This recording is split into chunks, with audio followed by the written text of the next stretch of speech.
Hello and welcome to Maruti Suzuki presents ESPN Cricinfo Matchday. We have a decider on our hands. 2-2 is where the series stands as both the teams head to the capital city. The Firozshah Kotla hosts the final ODI between India and Australia, the final ODI for India before the ICC Cricket World Cup 2019. And a toss that has gone Australia's way in a decider where Aaron Finch has decided on a cloudy and overcast day in Delhi to have a bat first. Virat Kohli quite pleased with the fact that he has to chase, and he has some very appetizing team news for us. Brad Hodge is waiting patiently. He's going to have one more night to stay up to watch Australia and their comeback either fall in vain or go over the line. Deep Das Gupta has made it in studio. Deep, always a pleasure. Let's start with you. What a toss that Aaron Finch would be happy to win, or were you surprised by what you heard that he wants to have a bat? Well, kind of surprised because generally we were thinking of whoever wins the toss would want to chase. But looking at the record at Firozshah Kotla, I think team batting first have won 3 out of the last 5 games, if I'm not wrong. And the other important factor is because it's overcast, we might not see as much dew as we saw in Mohali. So that could be another reason. And looking at that pitch, it seems to be a little on the drier side. So, second half, it might get slower and lower. That works for you, Haji. Would you have liked for Aaron Finch maybe lose a toss on a day we're not quite sure how this Delhi pitch might play? The weather's a little different too. Look, I think him winning the toss and deciding to bat first is a significant part of the confidence of which Aaron Finch and his team possess. I mean, if you're normally apprehensive, you chase, but I think this is a positive move for his team to get in there, post a total, as they did last game, and try and defend it. So, yeah, good strong move from Aaron Finch. Let's confirm the playing 11s, and there are changes for India. And Virat Kohli has probably given the biggest headline for us to talk about, that this is likely, Deep, to be the team that we're looking to play in the World Cup. Mohammad Shami comes in for Yuzvendra Chahal in an out-and-out 3-seam bowling lineup. Yeah. Ravindra Jadeja makes his way back. Out goes KL Rahul after just the one game. We can only assume that Vijay Shankar, who's slotted on our list at 6, will probably bat 4. With Rishabh Pant, of course, in this game at MS Dhoni's expense, given Dhoni is being rested. Thoughts on that team? The interesting part was what Virat mentioned in the toss, saying this could be the combination that they're looking forward to as far as the World Cup is concerned, which includes 3 out-and-out seam bowlers. Well, that's not a bad team. That's definitely a very good idea because all your 3 seamers are in form. They're looking good. There's a very attacking move as well. You're looking at 3 seamers who are all attacking wicket-taking options. Then you have Kuldeep, a wicket-taking option. Now the 5th bowler, Jadeja, which also would include Vijay Shankar and Kedar Jadhav. Yeah. And it does not deplete your batting strength either. You have someone like Jadeja coming at number 7 and Bhuvi at 8. That looks pretty good, but it'll be interesting to see when Hardik is available and everyone else is available. Then who comes? Hardik comes in whose place? To be fair, there are just 2 players that will now make a place in the 11. Dhoni will come for Pant, and Hardik Pandya. Yes, and Hardik Pandya. Now, will Hardik Pandya come in for Jadeja, or for Vijay Shankar? No. Or for Bhuvneshwar Kumar, sorry. Yeah, so Vijay Shankar plays. Vijay Shankar plays now. So that essentially means Ambati Rayudu is a reserve option now, which is another big headline. A big headline because that also puts a lot of headache as far as selecting the 15 is concerned. Yeah. Because if this is roughly your playing 11, which includes Jadeja, Hardik comes back 12, but then selecting the 15 will be very tricky. Okay, I'm going to come back to this conversation with Deep, but quickly have a look at Australia's 11. There are 2 changes there as well. And Nathan Lyon was someone that we thought might come in for this Delhi pitch. Haji, you called it too. Jason Behrendorff misses out, and Marcus Stoinis for Sean Marsh. That, I think, runs by Peter Hanscom and Ashton Turner and Usman Khwaja have meant that Australia's arguably best batsman in ODI cricket in the last 6 months has to make way. Well, I certainly didn't call that one. Look, whether it's just been that everyone else is coming back into form, and Sean Marsh has had a indifferent preparation where he had to stay home for the birth of his child, I think, but. Something different. He hasn't struck form so far, and yet everyone else has come back and struck form well. He'd be disappointed with this, I think, because he basically carried Australia's run tally in the one-day side, before they took the challenge up over in India. But, interesting call. I sort of thought they'd have to juggle around with the 2 wicket keepers and Carey might make way. I thought Nathan Lyon would come in. But yeah, interesting choice. Marcus Stoinis definitely fit, has to come back into the side. But yeah, it's just that fifth bowling option which may trouble us if Stoinis is not 100% fit. But all in all, good opportunity for Stoinis to move up the order, and he's been in pretty good touch. So yeah, let's wait and see. We can't speculate what they would have told Sean Marsh, but could it be, would you have liked for this to play out in, okay, we know, Sean, you've been our best batsman, you're going to be one of the guys we're taking to the World Cup, you're probably going to make the 11 too. Let's give Usman Khwaja, Alex Carey, Peter Handscomb some more game time to see how this goes, given that they are in runs in this series. Could it be that sort of conversation? Look, I'm not entirely sure what the conversation is like. I've been on many a receiving end of a selector telling you something and it's some complete opposite. But for Sean Marsh, I think he'd be bitterly disappointed. Yes. We are, opportunities given to other people mean that, you can also have your place taken away. Look, it might be a strategic thing. Aaron Finch has come up with the news today that Sean Marsh has signed with the Melbourne Renegades, which is Finch's team. Maybe this is a conspiracy to try and keep him out of the one-day side so he gets to play more Big Bash games. So that's my conspiracy theory for the day anyway. Excellent. This is a cracking start to the day. Thank you, Brad Hodge. We expect at least 3 or 4 more before this show is over. Let's go to India's World Cup chances and whether they have ticked the boxes they wanted to through the course of this series. That was the primary focus, the bigger picture. It wasn't as much about bilateral cricket as much as it was about India identifying who their 14th, 15th, maybe 13th, 14th, 15th options will be for the World Cup. And let's just take exactly from where Deep ended on this point on the playing 11s. There are a few statements that are being made now. One, that even in the last game when you had to try an outer batsman, you wanted to try KL Rahul ahead of Ambati Rayudu. Now both Rahul and Rayudu are out and you're looking at Vijay Shankar almost christening him as somebody who's going to be an outright batsman who can bowl a little bit, and he's good enough to bat top 4. Are you happy with that? Yes, I am very happy with that. I think that's how we should have looked at Vijay Shankar from the beginning. He's a batsman who can give you a few overs, but he's predominantly a top order batsman. That's what he's been doing for Tamil Nadu over the years. And going back to, ticking boxes, I think I'm afraid there are more ticks than boxes there. Okay. So they've got to find out which boxes to tick now.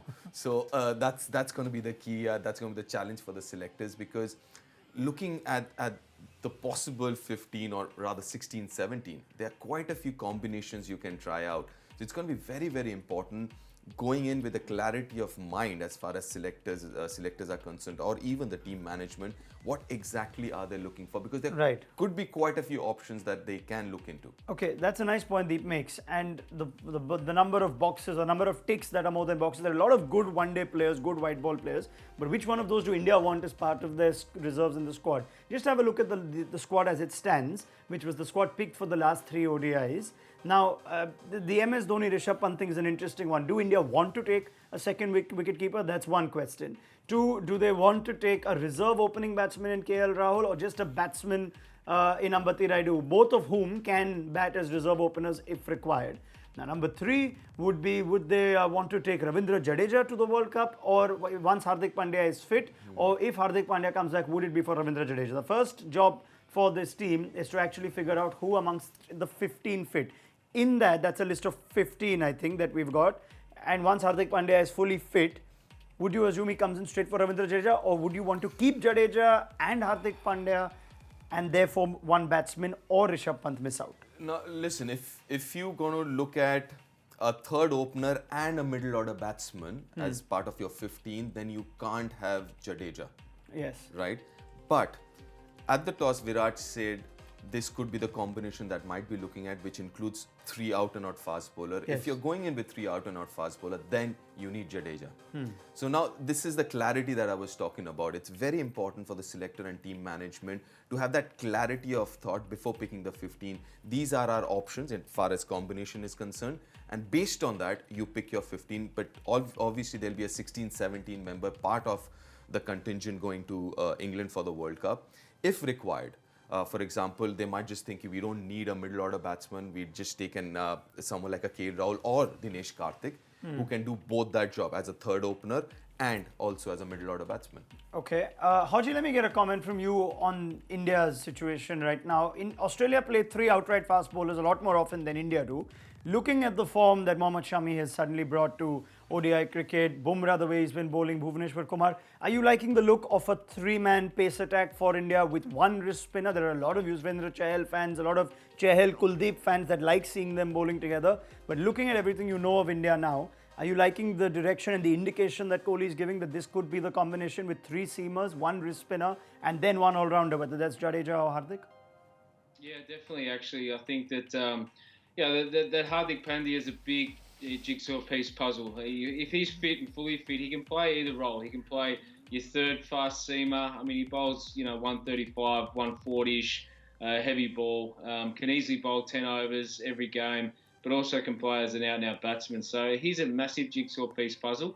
I like the fact that Virat's probably understood that having those 4 bowlers and getting 10 overs out of Vijay Shankar and maybe that won't work in India. I mean, in England in the World Cup. So he's sort of adjusted that, and I think he's done the right thing in putting those 3 fast bowlers in, knowing that Hardik will come back. Okay, what about Australia? Are they looking a settled enough unit? This series, I don't know how big it was in the eyes of the Australian media or the Australian team management or selectors, Haji, but now that we're looking at the end of this game, and the sort of news, who would have thought at the start of the series that if Sean Marsh is fit and available, that he'd not find a place in the 11? Are the boxes being ticked for Australia as the series comes to an end for you? Yeah, I think it's more form actually and belief. And look, I think we had a really tough summer out here. There's no doubt about it. It was always going to happen with minus Smith and Warner. I think we've got a lot of questions to be answered now. That what happens when those 2 come back? Because we've actually got some players in some really good touch that made some great contributions in this particular series. So how you fit those 2 guys back in straight away and don't upset this combination, which actually looks quite settled. There seems to be everyone's playing their role particularly well, and that's something you want moving forward to the World Cup. So there's a few things that still need to be answered for the Australians in the World Cup, but I think that for my biggest advantage point is that just the courage and skills that they've shown after being beaten up in Australia a fair bit in this series has been outstanding. Yeah, and there's the added rider that Smith and Warner aren't going to be straight back when available. They've not been picked for the series against Pakistan when they become eligible to play towards the end of that series. So they'll only be playing IPL cricket. And then there's a bilateral series that may or may not happen. It's still to be confirmed against New Zealand, we believe. So how much ODI cricket are you going to get for Smith and Warner? We'll continue this chat as this day goes on, and we're going to have a full roundup of India and Australia's World Cup aspirations and the squad and personnel at the end of the day. But Australia, as good as they've been, as spirited as they've been, they have some serious odds stacked against them if they are to clinch this series. It's not often in international cricket and ODI cricket that a team comes back from 2-0 down to secure a series, but that's what we've got for you. They've had 6 successive bilateral ODI series losses since Jan 2017, so it's not been happy hunting in this format, even when Smith and Warner have been part of this team. India haven't lost a bilateral ODI series at home since South Africa, October 2015, when AB de Villiers played a blinder at the Wankhede Stadium to clinch a series 3-2, and only thrice in ODI history has a team come from 2-0 down to win a 5-match ODI series. I like what Haji says, though. This wasn't as much about these selections and personnel as was just Australia believing or reminding themselves that they can still what are beat they all top about? Teams, Yeah, absolutely. There's no 2 ways about it, and I completely agree with Haji there. When Warner and Smith are available, they haven't played for almost a year in international cricket. I mean, it is also important to see how, are they still in the same kind of form or not? Secondly, who do they replace in here right now? Yeah. If the Australian batting goes on and does well in this innings here as well and in UAE, it'll be a very, very interesting call. The only guy, if you think about it, who is Finch, the captain. He hasn't scored too many runs in the last 15 odd ODIs, but he's the captain of the side. Yeah. And I believe he's already been announced as the captain for the World Cup. So, again for Australia as well, there'll be more ticks than boxes there. I know John Buchanan used to be a big fan of rotating captains and whatnot. I'm not sure Australia would want that, Haji. No, look. Even though Aaron Finch has been short on runs, I don't think the management will be going down the John Buchanan rotation path. No, he's taken up He's had a tough job this year, Finchy. You know, he's opened the batting in a Test series where he probably even shouldn't have opened the batting against the high-quality India in attack. You know, he's minus a couple of really strong leaders in the Australian side in Smith and Warner, and he's trying to rebuild this confidence and side along with Justin Langer. And I think that, you know, he's done a good job. Even though his own form's been down, he's able to get the best out of others, and that's the essence of a good skipper. And the fact remains that Australia's batting, courtesy Finch's return to form, Khwaja's runs, has actually come to the party in the second half of this series. They've improved in the middle overs. We'll just show you some numbers that suggest that as well. But the first two ODIs, we mentioned this high dot ball percentage. They're giving the spinners a lot of respect, and that's changed significantly. 35% dot balls in ODIs 3 and 4. They've got 300 plus runs. Deep? The first two ODIs, especially the first one, I remember Marcus Stoinis came at number 3. And Marcus Stoinis, if you look at the way he goes about building his innings, he takes up quite a few deliveries initially he comes into bat. And that is one of the reasons that's a reflection. Those numbers are a reflection of that idea of bringing Stoinis at number 3. But with Hanscom and Khwaja there, I think it's a huge thing, because both of these players, they are very good against spin. You know, they keep rotating the strike. That's the reason you haven't seen too many dot balls in the last two ODIs. And they have just one frontline spinner to contend with. They've got Ravindra Jadeja as well as a specialist spin bowling option, but they've got 3 seamers. How are you managing those 3 seamers if you're the Indian captain? You think Bhuvneshwar Kumar would always take the new ball? Yes. And you almost can't take the ball away from Bumrah. Is that your true, or Shami, who's also bowled very well with the new ball? How do you manage those? See, obviously not giving a bigger spell. I mean, you want to keep those spell really short, 2 overs, maybe 3 overs. But Shami, obviously, you want your Bumrah and Bhuvi to bowl in the depth. So is Shami someone you can look at bowling a lot in the middle? Yes, bowl a lot in the middle, and obviously in the first 10 as well. So now you have 3 wicket-taking bowlers in the first 10 overs, which is really good. So you're going hard at it. But then in the middle overs, you know, I know Chahal has gone for a few in the last, but I still like the idea of Chahal and Kuldeep in the middle overs. All right, we will continue this conversation. This is going to be about India and their World Cup squad, as well as Australia and their personnel decisions. But both Deep and Brad have some personnel decisions to make as well right now. I really hope that Aaron Finch gets runs today, Haji, and I hope you pick him as well, because you've got 3 outright seamers, all of whom have been posing trouble for Aaron Finch through the summer in Australia till now. So I'm trying to see now if you're going to back your boy and pick him in your fab for one last time in this series. I'm backing him in. I've put all my chips in the middle, and I'm going to back the Australian captain in. So, yeah, I've gone for, if you want my selections, I'm going to go for an out-and-out Australian lineup. That's better. Or 3 of them anyway. I'm going to go for Finch, Maxwell, Cummings, and I can't leave Virat out of a big game, actually. All right, so that's as good, because Virat, I won't blame you for keeping Virat in that team, but 3 Australians. So he's gone for 3 Aussies. Have you gone for a significant Indian contingent in your 4? Oh, well, I've been thinking about it. Obviously, Virat comes in, as Haji mentioned, a big game, and that's where he steps up. So, yeah, I'm still going to go with Bumrah, Virat. And from Australian side, I'm going to go with someone like Hanscom. I think, a kind of form he is in. Hanscom, and then... one of the openers. Are you going for Kuldeep? Are you going for Maxwell? No, I'm going to go Zampa? for Pat Cummins. Pat Cummins. So you've got 2 that overlap, Cummins and Virat. Yeah. So the difference is today is going to be for you, Bumrah and Peter Hanscom. And for Haji, Aaron Finch, and who was the other one, Haji? Maxwell, was Maxwell. Brilliant. Okay, so this sets it up nicely. Deep Das Gupta, Brad Hodge will pick up this conversation at halftime. Many thanks to all of you as well for watching Maruti Suzuki presents ESPN Cricinfo Matchday. Download the mobile app for ball-by-ball updates. This is a fascinating final ODI, deciding one for India and Australia, and also for India before the World Cup. Plenty to talk about at halftime. See you then.